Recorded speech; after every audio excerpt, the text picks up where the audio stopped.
my name is Joe Gomes from the Benoni area here in Gauteng, and I race pigeons. Preparing for one loft races would be, I don't think there's much difference. You just got to try and breed the best bird you possibly can, as in try and find out which are the nicest babies that you can breed, and then select from there. I don't breed 2 or 3 and then send. I breed a lot and I select out of that. To select a team, it's obviously the parents must have some kind of performance, or the grandparents or something like that, but you just got to basically try and select what's nice in the hand, because that's normally a sign of a possible decent bird. But it's not to say that a bird that doesn't handle nicely in the hand won't fly okay. But yeah, I like to feel something that I like in the hand, and then obviously genetically as well. So the parents must have some kind of a history of performance. Although, as people will know, I'm not a big pedigree guy. As long as they've got performance, they can be any pedigree. And as long as the parents, I know, don't tend to get sick, and the children don't tend to get sick, I sort of started having a little bit more confidence in those type of babies. And then I look at them, I spend a bit of time with them, I try and figure out which are the more clever ones, which is not that easy. But if you spend some time, you can see some birds are just born more intelligent than others. So I do spend time because I've got time on my hand. I know people that work and that won't have that time, but that's what I do. I basically spend a little bit of time with the individual birds, handle them, see how they react to certain things, like once you wean them, are they confident enough not to always try and find these parents again? Are they intelligent enough to find the food and water quickly? Those are all little small signs that show you this is not a bad pigeon, because you get some of them, they are really not born up to scratch. The only other one loft race I'm participating in is obviously Dinner King and the President's Race, the Africa Pro, which those are the 2 basic lofts that I back. There are other nice ones. I know Sapir is quite a nice race for the future that I'll be looking at with my partner perhaps. And it all goes for me if I've got confidence in the trainers. I think that's the most important thing. You know, it's easy to start a one loft race, but if you don't have confidence in the trainers, then I know it's the same for everybody, but that's the reason I don't try and pick too many battles to fight. I try and pick my battles that I know I can maybe do something. It's not easy to send to all the lofts and do well in all the lofts. I think it's difficult to breed that many good birds, you know. It's not very easy. The bloodline of my winning bird at Dinner King's been birds. It's actually my birds. I've had them for many, many years. So they crossed. They're the old bloodline I had when I used to race with my partner, Gerd and Acker.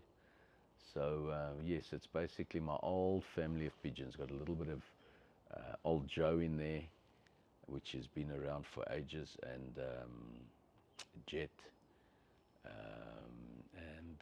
Basically that's it, and then a couple of other bloodlines that my old partner had, but basically it's things that I've now carried on forward with, and I've created bloodlines. You know, there's no fancy imported bloodlines there. It's just a local pigeon that's over many years. Obviously originally many years ago they must have come from Europe, but I mean I don't even know what they were before that, to be honest with you. They're just South African birds that are just suited me and my method of training, and they've been with me for many years, and that's what I look for, birds that you can just bring in, show you they got the potential, carry on with them. You know, I'm not a big guy that just hunts bloodlines. You know, I'm not that man. The advantages of flying in one loft race is what is nice, because it opens the sport to a different type of pigeon fancier. You might have guys that don't even keep pigeons at their house because they might live in an area where they're not allowed to, they might not have the time, You know, it could be business people. So what's quite nice is either they just breed if they're allowed to keep a stock loft, or if they don't feel like they want to go to clubs anymore. So it's nice. You compete without much trouble. You know, you don't have to train them. You, you don't have to worry about all the other bits and pieces that go about racing pigeons. So it's nice. I think it's a modern way of going forward. I think a lot of people are going for that now, which is a little bit sad because racing in the backyard is still the traditional way of racing pigeons. Excuse me, but I think perhaps, you know, you can never stop change, and I think that's one of the biggest changes is in the pigeon sport. You're attracting other type of people into the sport that perhaps wouldn't really want to have the hassle of racing, and almost similar to what people do with racehorses. You know, they buy themselves a racehorse, they send it to the stables, and the trainer trains it for them, and they enjoy the performance of the horse. It's very similar to our one loft race situation, yeah. But yeah, I do believe it's a nice place. Also, when you go, you meet other people from all over the country. You know, when you go to the finals and that, you meet people like at the President. You'll meet people from all over the world, which is so much nicer than just having the stagnation of just little flying in your club. I know that in the old $1 million pigeon race, our best performance there was 6th final, and I believe that bird was the ace bird that year in 2003. Her name was 1,000 Stars. And what was funny with that pigeon, I actually rehomed her here in Benoni, and I raced her the same year that she flew at Sun City. She was 6th final, and then about a week later, I homed her here again in Benoni, and I raced her. I was the long distance champion of the THU, and she was one of the hens that made it. It's just a little side note there. And then most of the times in the old Sun City race, the old $1 million, I never really missed the top 250. I used to only send 2-3 birds, and I was always there or thereabouts. So I was in the top 100 a few times, but I only really sent 3-4 birds. Then coming back to the Dinner King race, I've had quite a fair amount of success there. I know that one year, I can't tell you how many times I've had equal winners there. I know in 2017 I was officially 2nd, unofficially my bird won, but the ring didn't work, so unfortunately that happens. So it only got 2nd. Then in 2018 I was 3rd and 4th final. 2019 I was 11th final, I think equal winner. 2020 I was again 11th final, equal winner. 2021 I was equal winner with 4 pigeons.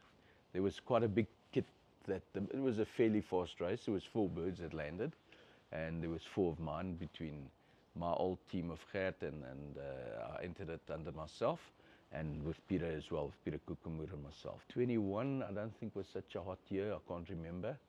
22 we had the equal winner with a pigeon called Kayla of Dinner King, and she repeated it in Barcelona as well. So last year I also technically had an equal winner of Barcelona.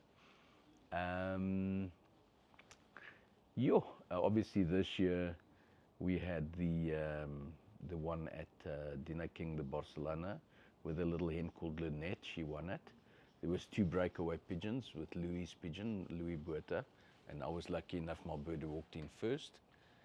Then coming back to, there was one bird that a couple of birds I bred for the President, for Pala Pala, and one of them was lucky enough to have the equal winner, to become equal winner in Hoosier in America.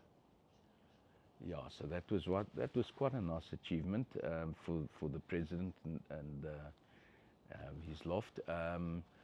Then in the President's loft itself, first year I was 3rd equal winner to the final.